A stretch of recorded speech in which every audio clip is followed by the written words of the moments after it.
શહેરના કારેલીબાગ વિસ્તારમાં આવેલા વિઠ્ઠલેશ વેદ મંદિરની સામે મહાકાય વૃક્ષ ધરાશયી થયું.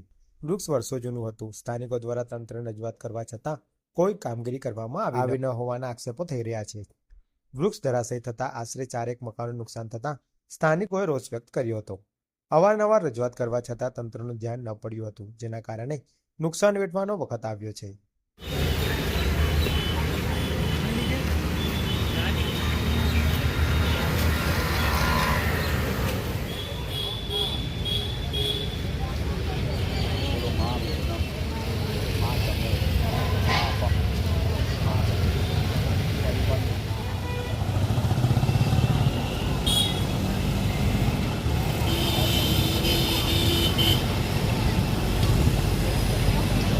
આજે સવારે 6:30 વાગે એક આ કુદરતી રીતે જ પડી ગયું છે વૃક્ષ.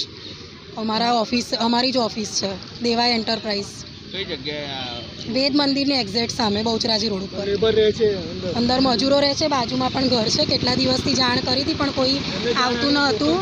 જાનહાનિનું જોખમ હતું પણ કોઈ આવ્યું ન હતું. પછી કાલે સાંજે આવીને જોઈ ગયા ને આજે કળવાના હતા, પણ એ પહેલાં જ આ દુર્ઘટના બની ગઈ છે.